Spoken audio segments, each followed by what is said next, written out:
Olha aí quem tá aqui. Olha quem tá aqui. Vamos ver isso? Estão preparados?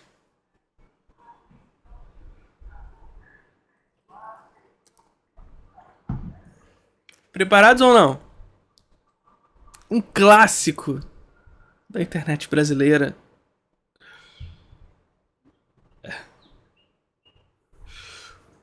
Ai, ai. Não estou preparado porque eu nunca nunca assisti. Nunca assisti esse vídeo, não. O que vocês me fazem, gente? O que vocês me fazem? Vamos lá. Deixa eu ver como é que tá aqui. Filme O Parasita, você já assistiu? Na verdade, acho que eu tô chegando um pouco atrasado na hora de fazer esse vídeo, né? O boom desse filme já foi, mas aqui no Brasil já chegou atrasado e eu também fui assistir atrasado, né? Inclusive uma coisa muito engraçada, fui comprar o ingresso, comprei pro dia errado, chegou lá, só tinha um lugar na frente, na primeira fileira. Eu ia embora, eu juro que eu ia embora, porque pra mim, filme tem que ser uma experiência. Se você tá encucado, que o negócio tá ruim, eu ia embora. Aí eu olhei pra cima assim, cara, tinham alguns lugares, que é aquele cinema que você compra o lugar certinho de casal e tal, né? Aí tinha alguns lugares livres e alguns lugares só com uma pessoa. Aí, cara, chega um casal... Puta, já era um lugar livre. Aí, puta, chega uma pessoa, puta, será que tá o casal? Não, puta, matou um lugar de casal. Até que no fim, um lugar sobrou. E aí eu fui lá e sentei. Aí, cara, quando começou o filme, veio um cara e falou: ah, não acredito, velho, não acredito, vou ter que voltar pro meu lugar. Aí quando o cara chegou assim, ele sentou do lado de uma menina que tava do meu lado, que tava sozinha. Eu falei: ufa, que aventura. Vamos assistir o filme agora e conseguir... Que aventura. Assistir. Só uma coisa, cara, eu faço esses vídeos aqui metido a crítico de cinema e uma das coisas que aconteceu, agora faz o quê? 15 dias, o pessoal lá da esquerda não gostou da sugestão que eu dei pro filme Bacurau. Inclusive o próprio diretor do filme compartilhou no seu Twitter uma crítica à minha crítica. O que ele fez? Ele cortou um trecho do meu vídeo e me colocou ali como olha que ridículo a crítica desse cara. E posso falar, cara, foi muito inteligente o seu jeito de criticar a minha crítica. Você tá vendo como uma exposição ao ridículo é algo legal? Você acabou de me expor ao ridículo e eu achei muito inteligente, muito bacana o jeito que você criticou a minha crítica ao seu filme. Enfim, vamos lá. O filme é um filme coreano, já vou avisar logo, tem spoiler aqui no que eu vou falar, então se você não assistiu, vai assistir o filme, depois você volta, ou então você assiste isso daqui. O problema é que ele tá sempre sendo exposto ao ridículo, não precisa fazer muito esforço, não. O filme depois de spoiler, eu não entendo também isso, mas enfim. Tem um outro filme oriental, eu não lembro agora, eu acho que é coreano, né, ou japonês, eu não lembro, chama Old Boy. Não é o novo, não é o remake que eles fizeram, né, hollywoodiano, com um ator muito bom inclusive, é o das antigas mesmo, que é muito bom, filme coreano, cara, maravilhoso, que o final, pra mim, é um dos maiores plot twists da história do cinema, e eu fui assistir esse filme... Da história do cinema. Gente, aqui, isso é uma coisa que eu sempre bato na tecla com vocês. E aqui não é uma questão pessoal com o Arthur Duval aqui não, tá? Isso eu tô falando diretamente com vocês que estão aí no chat. Se você é um jovem cinéfilo, começou a assistir cinema agora, toma cuidado com essas coisas maiores, com essas hipérboles, sabe? Toma cuidado. Qual é a base comparativa que você vai ter pra esse tipo de coisa, sabe?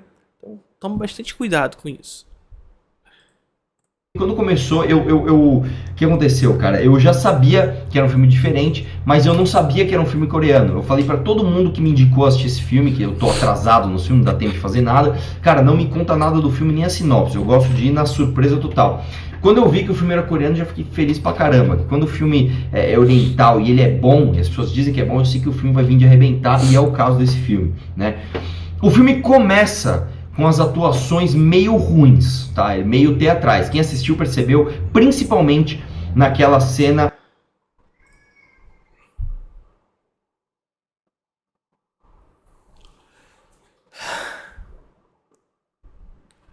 Começa com atuações meio ruins teatrais. Ele associa as duas coisas no mesmo lugar.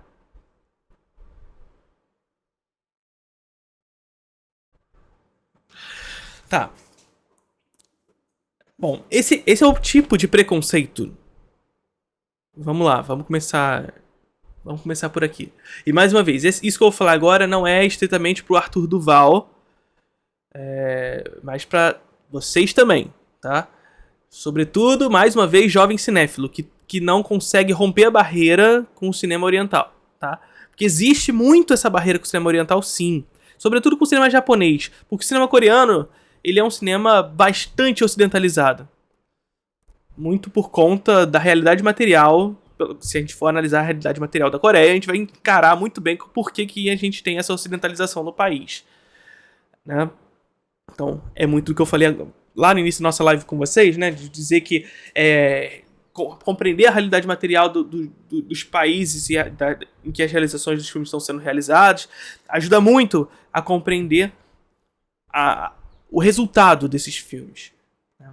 Aí você vê que na Coreia do Sul você tem um cinema bastante ocidentalizado. Isso está bastante ligado à proximidade da Coreia do Sul com os Estados Unidos. A Coreia do Sul é uma base militar dos Estados Unidos, né? Enfim, e um ponto estratégico dos Estados Unidos na consolidação de uma potência forte ali naquele lugar, naquela localização geográfica. Então é muito importante isso. Agora, existe esse preconceito na jovem cinefilia com o cinema oriental que está muito presente, primeiro, na língua, claro, que é muito distante daquilo que a gente costuma consumir, e segundo, no modelo de atuação, que é mais rígido, mais forte e mais teatral, que de fato é. E eu não tô nem falando de Parasita, porque nem acho que isso é uma presença em Parasita não, tá? Porque, enfim, Parasita é um filme bastante ocidentalizado. Eu já vou dizer o que eu acho com relação à atuação em Parasita. Se a gente for principalmente no cinema japonês, a gente vai ver que existe uma marca muito forte dessas influências no teatro kabuki e teatro no, que são dois tipos de teatro estritos ao Japão. Sabe? Se a gente for ver Kurosawa, ver o Mizoguchi, etc., vocês vão ver que tem muita presença dessa teatralidade, que é muito marca daquela cultura. E aí, quando a gente associa, tal como o Arthur Duval falou aqui, ele tá falando de Parasita, que eu nem acho que é o caso, mas o que ele tá fazendo aqui é aquele velho preconceito de reunir tudo que é oriental no mesmo balaio, sabe? É tudo a mesma coisa. É tudo olho puxado, sabe? É muito isso que acaba sendo essa reprodução contra o cinema oriental. Acaba indo muito nesse lugar onde, bom, a atuação é teatral, logo é ruim, porque eu não consigo compreender aquela cultura. Eu assisti muito pouca coisa daquilo. Então eu não consigo entrar, não consigo me conectar com aquilo. E claro que você vai ter estranhamento, mas estranhamento não significa que é ruim. Você não pode falar que uma coisa é ruim dessa forma, tá, gente? Tudo bem, você me dizer, eu tenho estranhamento ainda, mas daqui a pouco você vai acostumando, vai assistindo, que vocês vão se acostumando. Agora, esse tipo de associação da teatralidade de um filme oriental, sobretudo japonês, pra gente não falar de oriental de uma maneira geral e cair nesse mesmo tipo de preconceito, e associar essa teatralidade a algo ruim, temos um problema muito grave aqui. É um problema muito grave. Beleza? Pois é, manda esse cara assistir Han, já que ele curte cinema oriental. E se você for ver Han, é um filme com atuações teatrais ao extremo, é super teatralizado. A atuação do Tatsuya Nakadai, que é uma das maiores atuações na história do cinema ali, é hiper teatralizada. Aliás, ele expõe essa teatralidade ao passo que os outros atores no filme são mais realistas. Então existe essa dialética ali entre o homem louco, que usa uma atuação mais teatralizada, e os homens sãos, que tem essa atuação mais realista em Han. O que é maravilhoso. Aliás, Han está disponível na MUBI, caso vocês queiram assistir. Diversos filmes orientais que já apresentei a amigos. Uma das maiores barreiras que eles encontram com eles foi a montagem. A linha narrativa que esses filmes seguem causou um estranhamento muito cabuloso. Eu não sei se é tão diferente assim a montagem dos filmes orientais. Depende do filme oriental que você for escolher também, né? Claro. Mas aí também depende do filme ocidental que você for escolher, saca?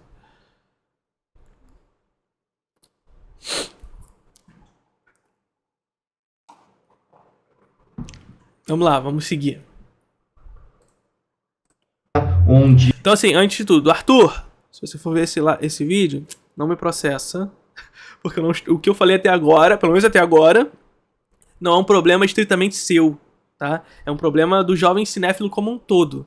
Essa reação ao oriental de maneira a cair nesse preconceito onde tudo é a mesma coisa, onde associa a cultura desse local a algo ruim, tá? Então vamos lá.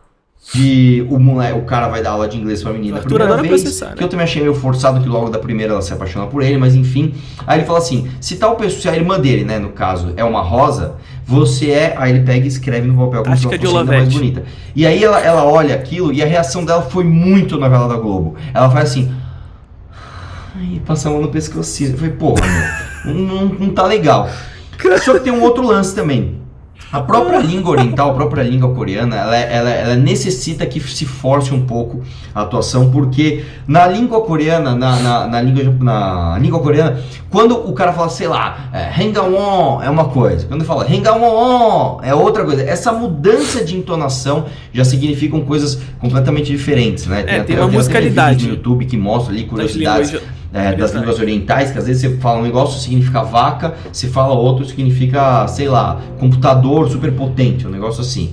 E o lance é que o filme ele começa meio assim, e eu não sei, sinceramente, se foi porque o filme foi filmado cronologicamente, não sei, mas depois as atuações começam a ficar cada vez melhores, e o filme realmente... A atuação não começa a ficar melhor, é porque ele vai ganhando um contorno mais dramático, e aí as pessoas têm essa crença de que o filme foi ficando melhor. Não, mas ele continua sendo bastante teatral. A grande questão, enfim, quando ele vai começando a ficar mais dramático, as atuações elas vão ficando cada vez mais contidas, é normal. Mas essa contenção ela não deixa de ser teatralizada. Essa que é a questão do Parasita. No início ele tem uma pegada mais de comédia, e aí ele vai entrando numa pegada mais dramática. Não é à toa que Parasita foi muito...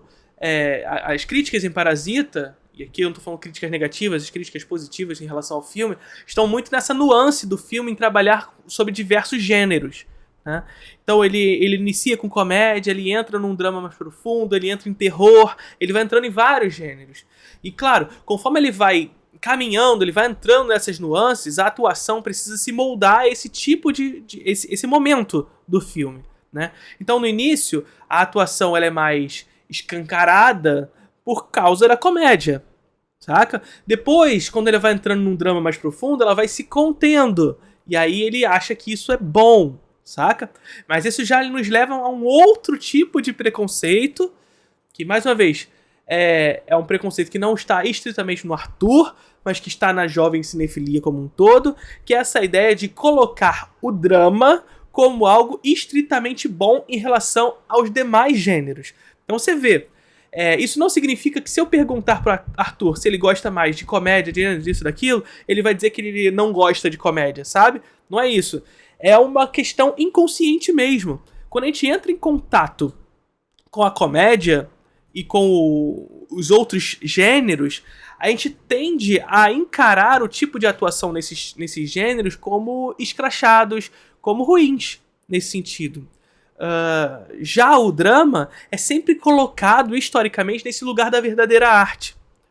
E aí quando a gente vê, mesmo que inconscientemente a gente reproduz esse discurso, e a gente vê num filme como Parasita, que transita sobre vários gêneros, e a gente vê o Arthur dizendo aqui que no início do filme ele não gostou da atuação porque achou muito escrachada, achou muito teatralizada, e depois foi melhorando, a gente vê logo o porquê isso acontece.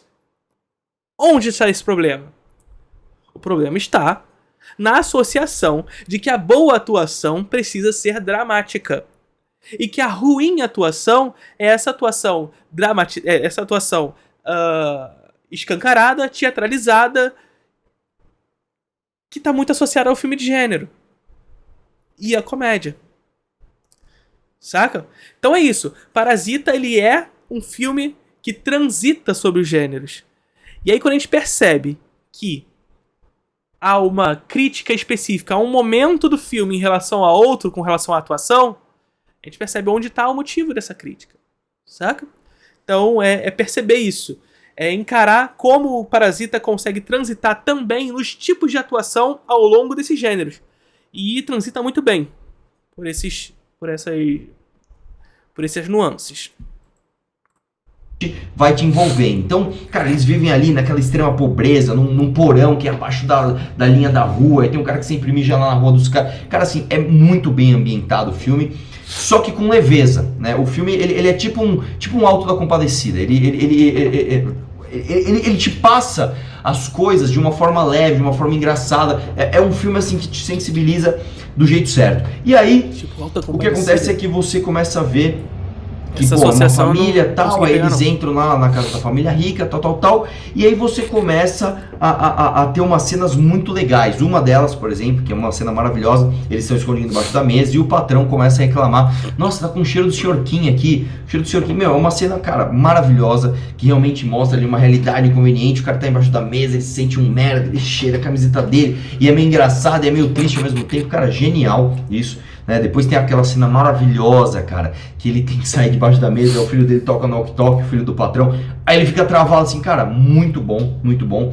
Aí, de repente, tem um plot twist no filme, e, cara, tem um bunker na casa, cara, um negócio super inesperado, muito maravilhoso, né? E aí, você tem uma parte do filme, cara, que ele começa a ficar dramático, né? Quando começa a enchente, você começa a ver ali os caras na chuva, aquela situação, e o filme começa a ficar dramático, você começa a ficar com uma empatia grande pelos caras, e você, puta, cara, coitado desses caras, e logo depois tem a cena do ginásio. E a cena do ginásio é a cena onde tá o pai, e aí o filho pergunta pra ele: pai, qual era o plano que você falou que você tinha? E o pai fala: meu, plano é não ter plano. Se você não tem plano, nada pode dar errado. E aí você pensa: nossa, que imbecil, cara. Que imbecil. Ele fala assim: tá vendo, ninguém planejou que ia estar nesse ginásio hoje, mas nós estamos aqui. Quer dizer, pô, se você está no ginásio, é porque um dia um cara planejou construir um ginásio e um dia alguém fez um plano de emergência e te colocou lá. Então, quer dizer, você vê, pô, que falta, né, de consequência, que mente inconsequente desse pai. E logo depois... Ai, meu Deus do céu. Cara, já começou na parada da culpabilização do pobre. Que alguém pensou em construir o ginásio para plano de emergência. Pelo amor de Deus, calma aí. Arthur, não força, né, cara? Não força.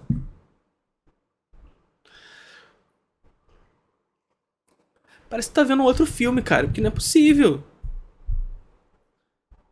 Aí, pô... Depois disso, você vê o moleque tomando uma atitude. É literalmente culpabilização do pobre, cara. É porque assim, a gente tá falando de um filme que subdivide uma família e outros cidadãos que estão em uma situação precária em relação a uma família numa mega casa, numa mega mansão. Né? É um filme que trabalha sobre essas divisões sociais da Coreia do Sul recente, a Coreia do Sul contemporânea. Causa desse desenvolvimento econômico presente na Coreia do Sul atualmente. Esse capitalismo tardio que se insere e que se desenvolve na Coreia do Sul, que é tão celebrado por essa galera. E que reproduz, portanto, essas contradições no país. As contradições que estão presentes no país, na Coreia do Sul, não são causa das reações dos indivíduos a esse capitalismo. Não é causa daquela família que não se planejou. Não é culpa delas. A individualização, o problema não é individualizado. E sim, sistemático. Mas é comum do liberal essa reação onde eu individualizo o problema que é sistêmico e crio a culpa em quem tá na merda. E aí o cara tá na merda e acha que não faz o suficiente, trabalha 12 horas por dia. Mas a culpa é que eu não planejei. Eu ganho R$1.000, que eu não tô falando de Parasita, né, gente? Porque não é R$1.000. Mas eu ganho R$1.000. Eu tenho que me planejar pra juntar dinheiro pra fazer minha aposentadoria. Pô, pelo amor de Deus, é primo rico isso, né? É o vídeo lá do primo rico que com R$ 1.700 ele sobra 270 e faz mercado com R$ 300. É um projeto de individualização do problema e de criação de trauma, de sofrimento psíquico nas pessoas, porque elas não conseguem superar a culpa. Não consegue superar a culpa de um problema que foi criado por um sistema que oprime, que explora a sua existência. Então o pai, ele tá falando ali, e ele não tá falando de planejamento, porque não tem planejamento pra essa galera. É claro que a gente pode, de maneira sensata,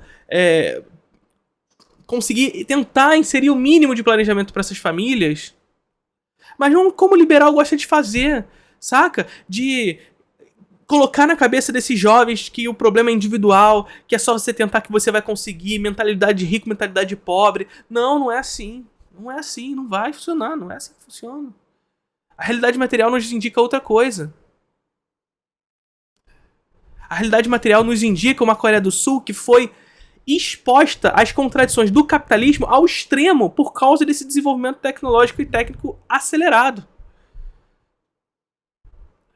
Que não acompanha o desenvolvimento socioeconômico, social dessas pessoas.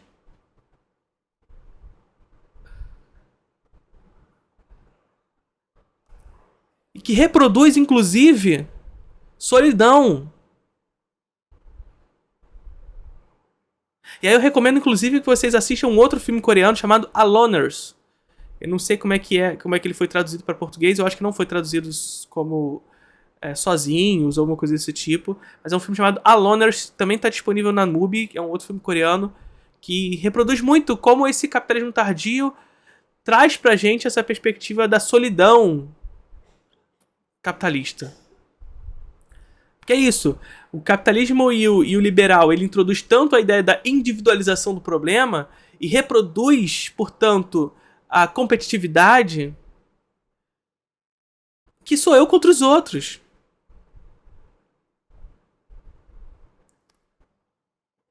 Saca? Então assistam a Loners também, que é um filme bastante interessante pra falar sobre essas coisas. Bora lá, vamos continuar.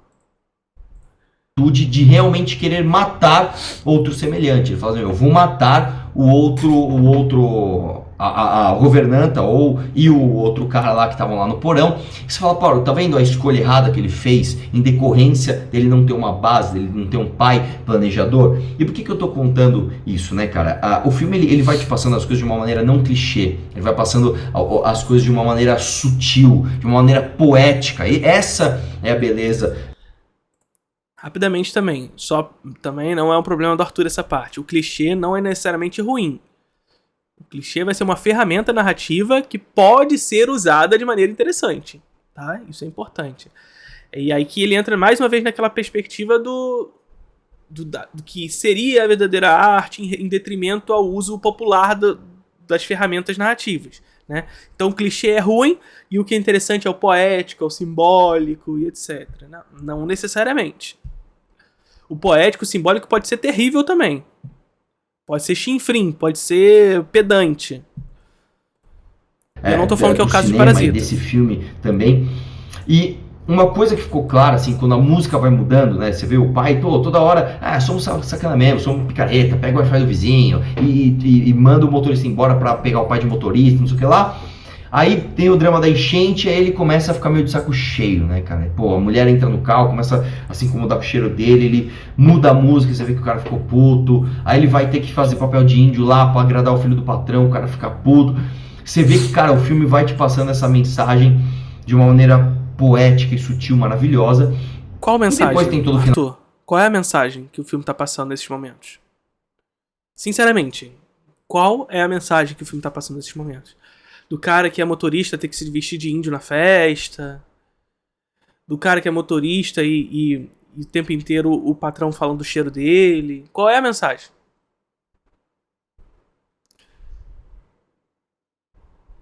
Sinceramente, qual é a mensagem que o filme tá passando?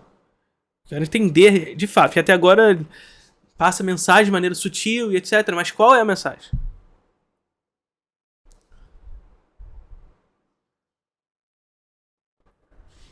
É a mensagem que ele não se esforçou o suficiente, por isso que ele tá tendo que fazer aquele trabalho? Ou é de um trabalhador precarizado que é explorado no seu trabalho? Qual é a mensagem?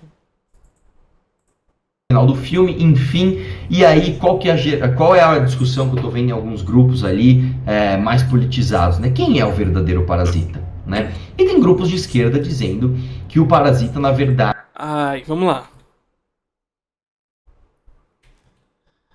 Vamos lá. Quem é o parasita? Ai. Quem é o parasita? Tem grupo de esquerda que tá dizendo que o parasita é... Vamos lá. É o verdadeiro parasita, né? E tem grupos de esquerda dizendo que o parasita, na verdade, é a família rica, né? E quem é o parasita? Se não a família rica?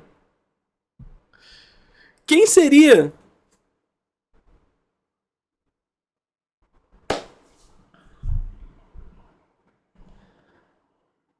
Pô, tá de sacanagem, sabe?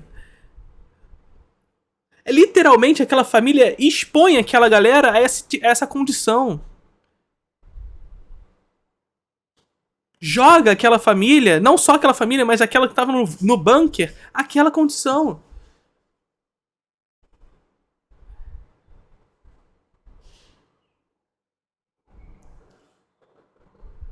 A custa do trabalho de quem? Que essa família tem aquilo que tem? Do trabalho dos outros. Quem é o parasita? São os que trabalham? Ou aqueles que constroem todo um império à custa do trabalho dos outros? Quem é parasita? Porra, Arthur.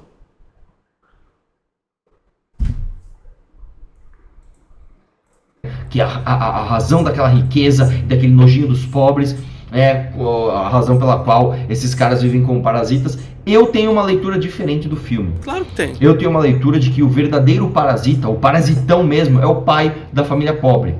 E por que isso? Por essa maneira imprudente dele ver a vida, por essa maneira de, tipo, imediatista, tipo, eu não vou fazer plano, eu vou só ver a vida, ele acaba prejudicando a vida de todo mundo que está ao seu redor, né? Diretamente os seus filhos, né? A vida do patrão que ele está chupinhando e a vida também da outra família que dependia dessa família rica, outra família pobre, que na verdade não vivia em uma situação parasitória, nem os ricos dos pobres, nem os pobres dos ricos nesse caso. Eu acho que vivem numa situação mais de simbiose, né? Você vê que a governanta, ela tem uma dependência tão grande, porque o marido dela tá lá, naquele bunker, quando a casa foi construída pelo outro arquiteto, ela fala, eu tenho que ser muito boa, eu tenho que permanecer nessa casa, então eu vou prestar um serviço muito bom, e é muito bom que esse cara também me deixe esconder meu marido. Meu Deus! Literalmente o cara tá no bunker. E ela tem que ser muito boa pra poder manter o cara no bunker. É isso que ele tá falando.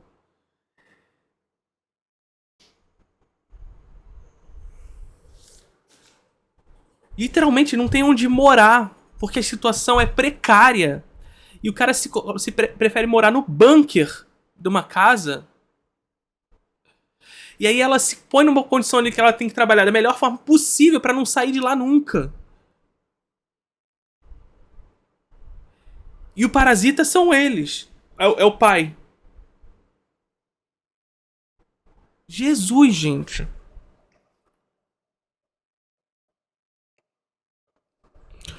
Culpa é de vocês. Vocês que me falaram pra assistir isso aqui.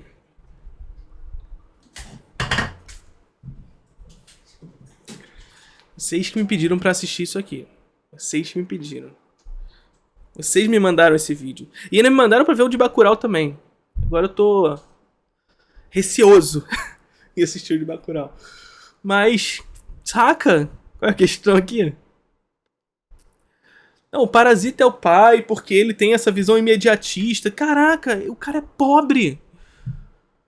O cara, qual é a visão imediatista? É comer? É se alimentar? É viver com o mínimo de dignidade? Você queria que o cara planejasse de juntar dinheiro pro futuro? Não, o planejamento dos caras era conseguir entrar na casa e trabalhar. Eles fizeram todo um planejamento pra conseguir a família inteira estar lá dentro. E conseguir trabalhar.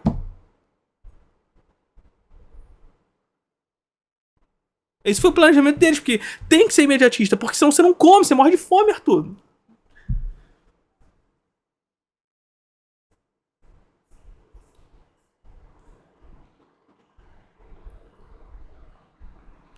Parasita é a família rica, porque ela que construiu o seu império, toda a sua riqueza à custa do trabalho dessa galera. Constrói toda a sua riqueza à custa do trabalho dessa galera que não tem nada. Que trabalha e não vê a riqueza produzida pelo seu trabalho em suas mãos. Pelo amor. Era melhor ter visto o 4-2 do Vasco.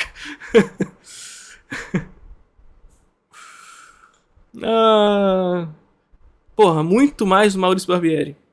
Porra, entra na minha casa, Barbieri. Marido aqui dos credores, e o marido também é um cara hiper grato. Meu mestre, respect, né? Eles até usam isso de maneira engraçada. A hora que ele vai morrer, ele grita respect, e você dá risada, né? E o cara morrendo ali. Então eu vejo a forma como se houvesse uma simbiose, cada um à sua maneira de viver, né? Um com nojinho do pobre, o pobre meio que se escondendo ali dos agiotas, mas não se aproveitando, mas prestando serviço pro rico, mas numa simbiose. E de repente chega esse parasitão, que é o pai da família pobre, da outra família pobre, onde ele prejudica não só a vida dele, mas ele prejudica a vida de todos os filhos dele, né? Faz com que o filho não tenha planejamento de futuro, olhe para o amigo dele que está na faculdade como um ser superior que ele não consegue atingir, né? Faz com que a irmã seja uma puta talentosa, mas não aproveite esse talento da maneira certa, fique fazendo pequenas falsificações. Faz com que o filho um dia escolha matar um semelhante, que é no caso a outra família pobre, né? Chega na família rica, destrói a família pobre que estava em simbiose, entre aspas, com a família rica, destrói a família rica e sobrevive. E fica... A família pobre que estava em simbiose. A família pobre que estava em simbiose era de um cara que estava prisioneiro num bunker porque não tem condições melhores pra sobreviver. Essa é a simbiose. O cara estava vivendo num bunker à custa do trabalho de uma mulher que estava sendo explorada pra poder manter o marido ali dentro, a escondida.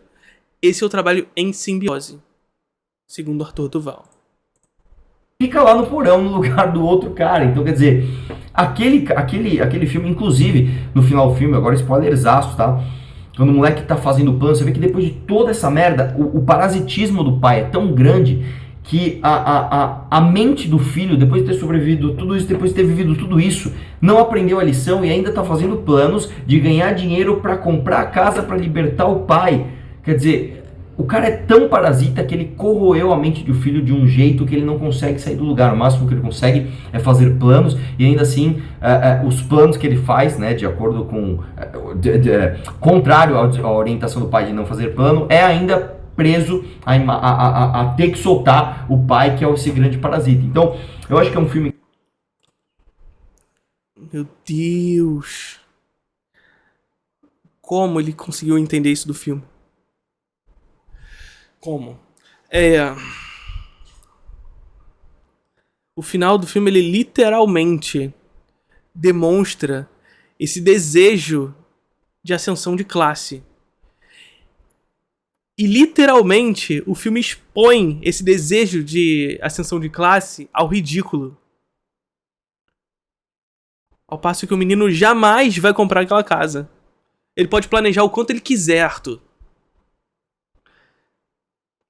Mas não é com os R$200 que sobra do salário de 1.700, que o Primo Rico nos ensinou, que ele vai comprar aquela casa. Por quê? Porque ele precisa se alimentar, ele precisa sobreviver.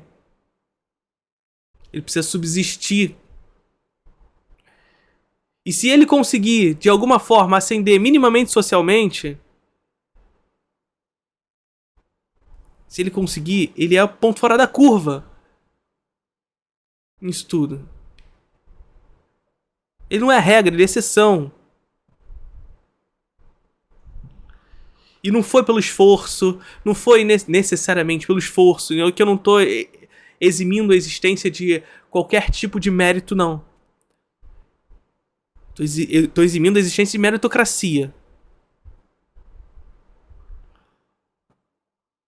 Não tô falando que a gente tem que ficar parado no mesmo lugar, porque as coisas são assim, então pronto, vamos ficar aqui quietinho. Não. Tem que trabalhar, tem que fazer a coisa acontecer, que senão a gente não sobrevive.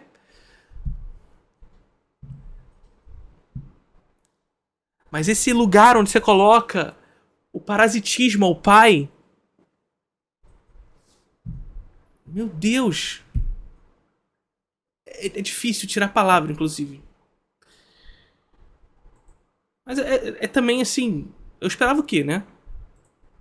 Cara, maravilhoso, ele te entretém, ele te faz dar risada, ele te faz ficar com raiva, ele te faz ficar com dó, sabe, de fato você sente a dor daquelas pessoas e depois você fica com raiva, você olha o que o cara fez e ele te leva a refletir sobre coisas maravilhosas de uma maneira leve, de uma maneira legal, engraçada, e você realmente fala, cara, como é importante você ter base na vida, como é importante você ter planejamento, como é importante você ter uma família estruturada, como é importante você ter o amor das pessoas próximas a você, a ponto delas que... A família pobre ali, ela não tinha amor, não tinha estrutura, não tinha base. O que eles não tinham era condições materiais para sobreviver. Mas isso tudo eles tinham. Isso tudo eles tinham. O que eles não tinham eram condições materiais para subsistir. O resto tudo eles tinham. Ao contrário da família rica, que era frágil. Era uma família frágil. Mas tinha condições materiais. Construída à base do trabalho dos outros. Por isso, eles são os parasitas. Por isso, eles são os parasitas. Querendo que você faça coisas desagradáveis no momento, mas que vão te beneficiar no futuro. Então, eu acho que é um filme maravilhoso. Está concorrendo com certeza é um dos favoritos ao melhor filme, não só o melhor filme estrangeiro, como o melhor filme. Eu acho que tá no páreo aí com Coringa e 1917, que eu ainda vou assistir, né, pela opinião que eu vi dos meus amigos, mas eu acho que vale a pena todo mundo assistir, cara. E filme é sempre isso, cara. Filme é você viver uma experiência, você ter uma narrativa passada para você, é você enriquecer assim a sua forma de sentir empatia por meio de uma obra de arte maravilhosa que pessoas tiveram muito trabalho para fazer. Então, assistam bastante filmes e eu acho que O Parasita é um dos grandes filmes que com certeza deve estar na sua lista de filmes obrigatórios para você ver. Beleza? É isso aí, um abraço e vamos questionar tudo.